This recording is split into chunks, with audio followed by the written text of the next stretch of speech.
Լավ շնորհակալություն Armenian Today, Anna Badarian, Կապազինյան, իշխանությունների հայտարարություններից հետո,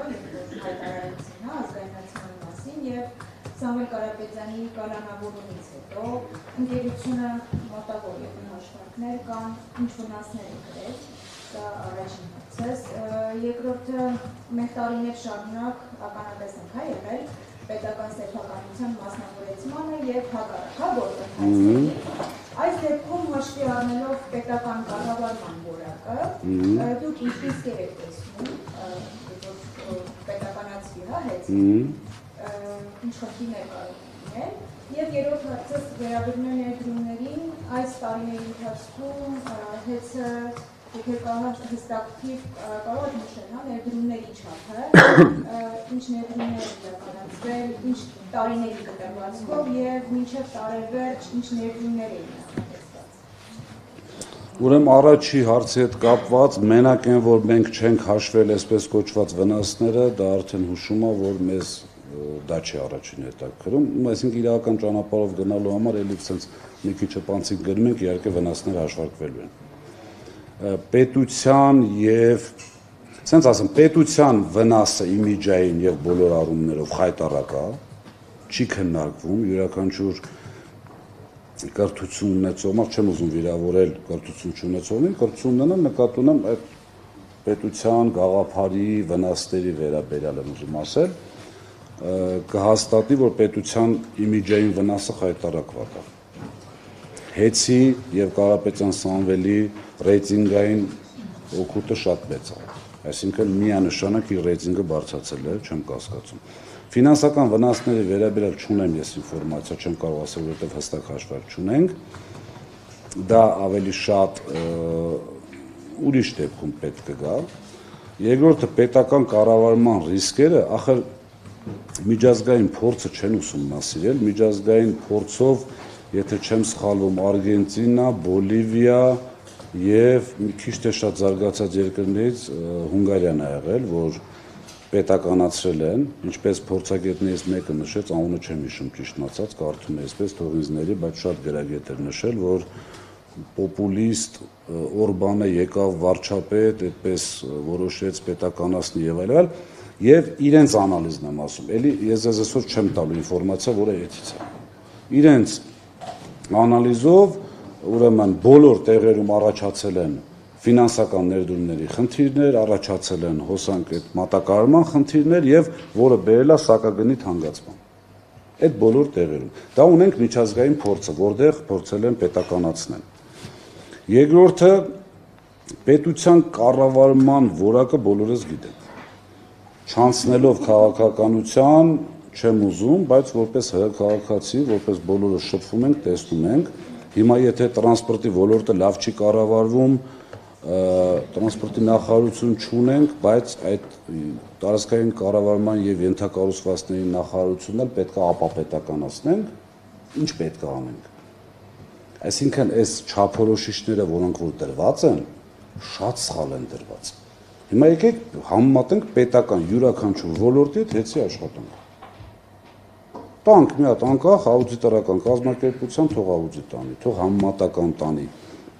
Բայց այս ամեն ինչից դուրս գալով ես նախորդ օրը նշել եմ, հիմա ուզում եմ կրկնել բոլորիդ առաջ, հեծը եւ Կարապետյանը պայքարում են հեծի համար մի քանի պատճառներով, կնշեմ միայն մեկը, իմ կարծիքով առաջնայինը։ Լինելով, ես օրինակ լինելով 20 տարի այս ընկերության երևի թե մեծ մասը ղեկավար, այսպես կազմում, պատկերացնում եմ համակարգը, չեմ ասի 100%-ով, որովհետև 100% ոչ մի բան չի լինում, բայց բավականին լավ, եւ տեսնում եմ ինչ է կատարվելու։ Ռիսկերը շատ մեծ են։ Կառավարման առումով, ներդրումների ներգրավման առումով, պետական կառավարման համակարգը ինքը իրենով կոմունիստական կլինի, չգիտեմ ինչ կլինի, այդ մտածելակերպով միշտ համարվում է, որ շատ ավելի հեշտ է գողանալը, շատ ավելի հեշտ է կամ ավելի, չգիտեմ, մարդիկ մի քիչ այլ կերպ են մտածում, դե պետական է։ Մասնավորեցման հիմքում հենց եղել է, որ մասնավորեցվի այսինչ ընկերությունը, այսինչը մասնավորեցվի, որպեսզի ավելի լավ կառավարվի։ Եվ այդպես էլ եղել է։ Ինչ վերաբերվում է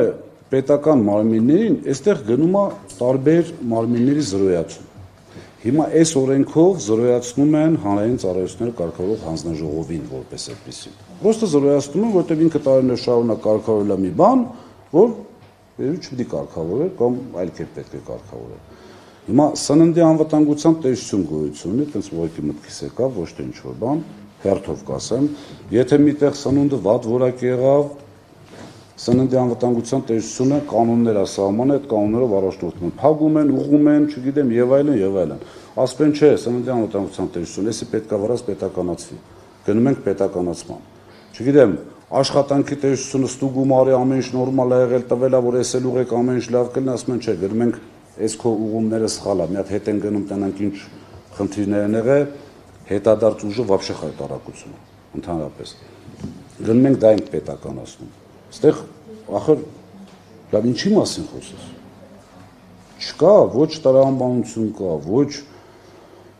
հիմք, լավ, ընդունենք պետականացումը լավ բան է։ Մի պահ եկեք պատկերացնենք, շատ լավ բան է պետականացումը եւ շատ լավ էլ կառավարվելու է։ Ընդունենք տեսականորեն, որին չեմ հավատում։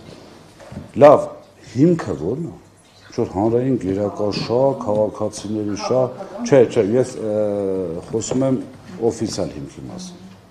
Դե ոչ օֆիցիալը բոլորս պատկերացնում ենք, խոսում եմ օֆիցիալ հիմքի մասին։ Ո՞րն է։ Չկա։ Ինչ որ հանրային գերակաշա, ինչ որ խմբի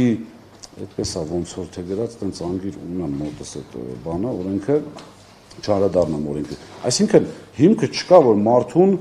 ներկայացնես մեղադրանք, ասես այս սրա պատճառով մենք ուզում ենք սենց լինի։ Փորձեցին գեներացնել մոլով, չգիտեմ, ես Երևանի անջատումով, մյուսով սենց բերեմ պիկի, փուչիկները տարակեցին հերթով։ Անգամ երեք մի բան լինք ուղարկեցին ինձ հաղորդման, եթե չեմ սխալվում, իմ մեմնիմի։ Տղաները բան էին քննարկում, այնտեղ մի հետաքրքիր ինֆորմացիա եղավ, որ ինձնից էին հղումներ անում, եւ մի հետաքրքիր ինֆորմացիա եղավ, որ այդ մոլի ինչ որ խանութի վարձակալներից մեկը ասել է, որ ինքը նախորդ իրեն տեղեկացրել են, որ այսօր հոսանքազրկում է լինում։ Լավ, անում եք, գոնե այդպես փնթի մի արեք, էլի։ Ну, այդպես չեմ կարող ես պնդել, չեմ ճանաչում, որ այդ սեփականատերը, ես ընդհանրապես հղում եմ անում տղաների այդ ոդքասթի ասածին։ Այսինքն այս առումով անկեղծ շատ դժվար է խոսել մի երևույթի մասին, որը չկա։ Ուղղակի չի կարող լինել ավելի շուտ, ոչ թե չկա։ Չի կարող լինել այդպիսի բան։ Առանց մեղադրանքի, որը պատկերացրեք մարդուն բռնեն, առանց որ այդպես մեղադրանքի տանեն նստացնեն, տենց թիվ հաշիվ չկա։ Եվ ամենակարևոր խնդիրը այս օրենքով հանձնաժողովի նախագահին վերապահում են, ուրեմն ասեմ ձեզ, քննիչի, դատախազի, դատավորի, միջազգային արբիտրաժի, ՄԱԿ-ի գլխավոր քարտուղար, բան, այդպես բոլորի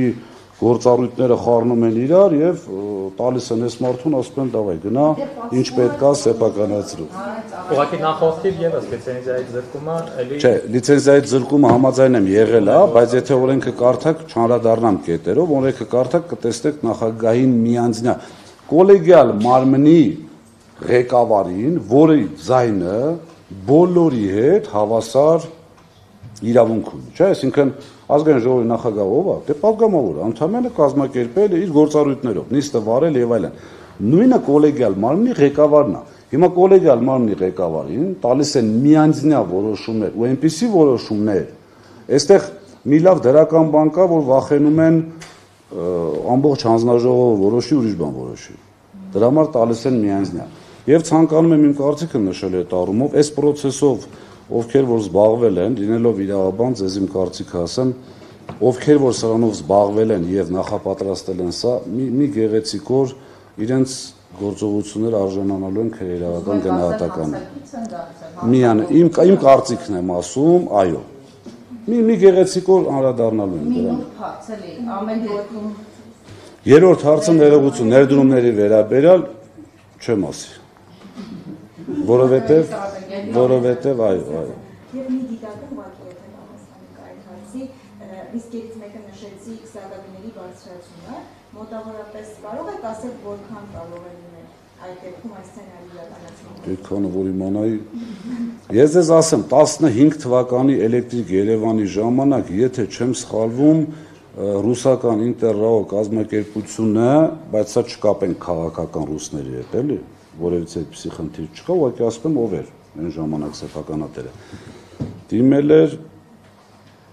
ու չխաբեմ շատ էական բարձրացման, մոտավորապես 47-48%։ Այն ժամանակ բարձրացվեց 5 դրամ։ Ну, այդ թվերը մի քիչ էս կոմենտում առանձնապես կարծում եմ կարևոր չի, երևույթի մասին եմ խոսում, որի արդյունքում ձեռք բերեց Կարապետյանը։ Այսինքն մոտավորապես 20 դրամ պետքա բարձրանար, պետությունը զսպեց, բարձրացրեց 5 դրամ, ու անցել է 10 տարի, այդ 5 դրամ, այսինքն Կարապետյանի օրոք սակայն չի բարձրացել։ Լավ, ինչ էլ պետք է անի հեծը եւ Կարապետյան Սամվելը եւ հեծը, որովհետեւ մարդիկ հասկանան, այսինքն մենք հիմա հասկանալով այս ամեն ինչը զիջենք, հա, գնանք նրան, իմանալով մեր մեջ որ այս խնդիրները լինելու են, զիջենք գնանք նրան, ասենք, դե դուք եք սենց ուզում, թող սենց լինի։ Մեր ժողովուրդը չի, մեր պետությունը չի։ Մենք իրավունք չունենք այդպես մտածել։ Այստեղ սեփականության առումով նորից ձեր հարցին անդրադառնալով ասում եմ, թքած ունի ես ունեցվածքի վրա։ Այդ կանխավարկածով առաջնորդվելու դեպքում արդեն գալիս ենք, իսկ ինչի է Կարապետյանը ուզում հեծը չտա։ Պատճառներից մեկը եւ առաջինը հենց դա է, որովհետեւ տեսնում է ինչ է կատարվել։ Այո, եւ ընդհանրապես հուսալիության։ Այդ ուրիշին տալը ձեզ ասեմ, եթե հիմա ի սկզբանե գիտեն, որ ուրիշին տալու, դա մեկ այլ հանցակազմ է։ Այդ արդեն ուրիշ բան է։ Դուք ասում եք ռուսական, քաղաքական ռուսական բանի հետ չկապեն, բայց դուք չեք կարծում, որ Սամվել Կարապետյանը ենթադրենք Ֆրանսիայի մեծահարուստներն, այսպեսի ճակատագիր նրան չէր սպասելի։ Հենց այդ բիոլոգիայի օրինակն է վերում, դուք լավ եք հասկանում, որ հանրային ինչ դժգոհություն կա բիոլոգիայի ներգործունեություն, դիցուկ օրինակ, բայց եկեք մոռանանք բիոլոգիային։ Զուտային բանի համար, որ այս մարդը Ռուսաստանում այդ կապիտալը ստացել եւ այնտեղից է եկել եւ զորակցություն հայտնել եկեղեցուն, այսպես խառնել է ամբողջ քաղաքացիները ձեր իր բոլորի Նորից էլի գալիս են քաղաքականություն թույլ տվեք։ Չի էս ամեն ինչը, մենք իրաշը քաղաքական պատճառով չենք ձեզ մոտ։ Սուրճ ջան, քաղաքական է, բայց ես քաղաքական չեմ, հեծը քաղաքական չի, որպես կառույց։ Ոչ քաղաքական կուրսեցին է եղել ժամանակին, դուք չեք էլ պատկերացրել, որ նա կլուբերից կհասնի ազգային ժողովի։ Բավականին լավ ինֆորմացված եք։ Այո։ Պարոն Ղազարյան, դուք ճշտելու համար սակագինը մի քանի անգամ հարց եմ տալիս։ Նա փորձել է այդ ձեր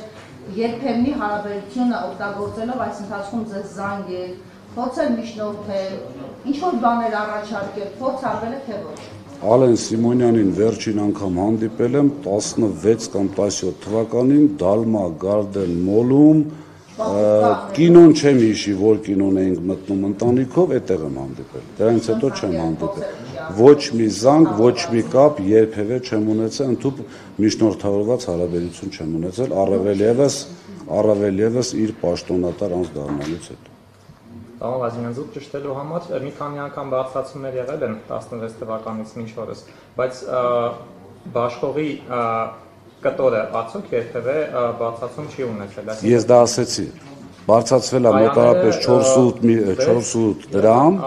այո, որտեղ այդ 4.8 դրամից 0.001 լումա հեծինը չի։ Բարձրացվել է այլ այս